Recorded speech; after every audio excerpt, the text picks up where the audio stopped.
I began working for the CIA on the Monday after the Friday that Ray McGovern retired. January of 1990. So we never actually crossed paths inside the CIA, but that week, that first week, was very important. I was so proud to have been hired by the CIA, and indeed, that very first day, along with a couple of hundred other new hires, I put my right hand in the air and I swore an oath to protect the Constitution of the United States against all enemies, foreign and domestic. In retrospect, I now realize I was probably the only one in the room who actually took that seriously. One of the things that the director of security told us that week, that was an introductory week for all of us, was never to do anything that you wouldn't be proud to see on the front page of the Washington Post. I also took that seriously. And so in 2002, when a senior officer in the CIA's Counterterrorism Center asked me if I wanted to be trained in torture, I said no. I said, it's torture. No, it's not. It's enhanced interrogation techniques. I said, that's a torture program. I speak frequently at colleges and universities around the country, and I like to ask students there real-life questions. Now, as background, there is no ethics training at the CIA. No. Nothing. No. Wow. Nothing.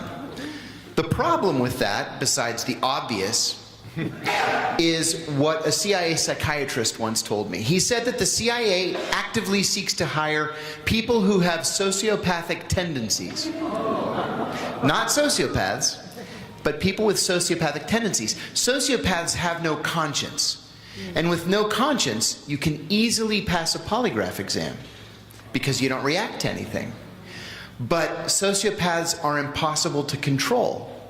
People who have sociopathic tendencies do have a conscience, but they're willing to operate in moral, legal, and ethical gray areas.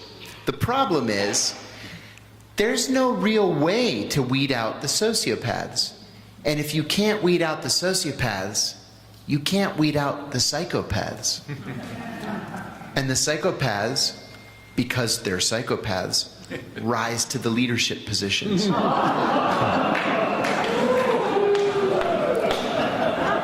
So let's say that you are a CIA case officer and you're working overseas, and it can be anywhere.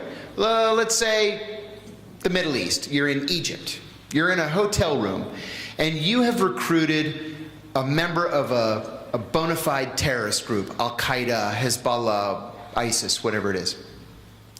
And this guy has been fantastic. Everything that he's told you has been true. And you've used his information to actually disrupt future terrorist attacks.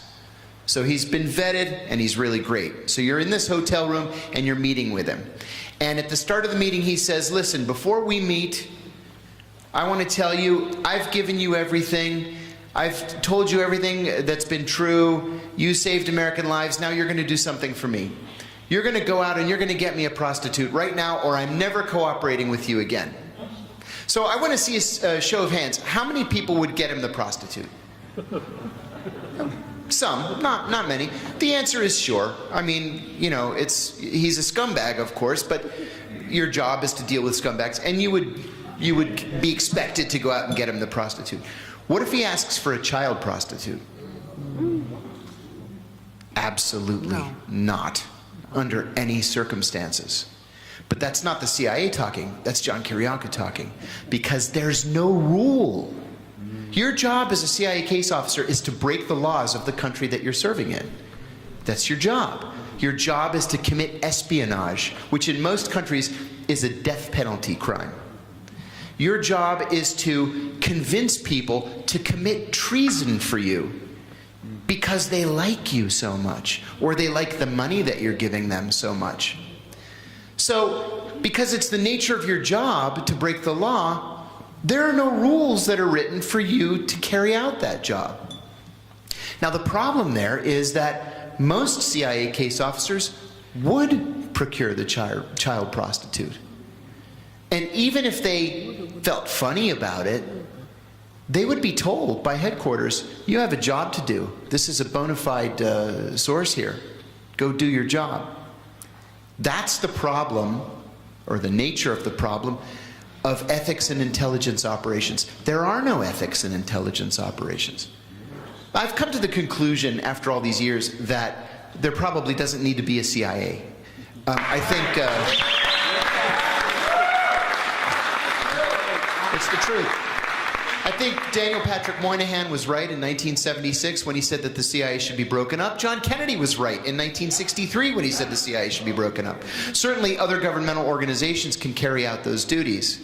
And to tell you the truth, I'm hard-pressed to point to any CIA successes over the last half a century. That's right. Other than meddling in elections. We always seem to do that short-term successfully, long-term unsuccessfully. But like I said, the bottom line is there are no ethics in intelligence operations. You either enter the CIA with your own set of moral values or you don't. And again, if you don't, you're probably going to do pretty well there. Sorry I had to keep this very short. Thank you very much for your time.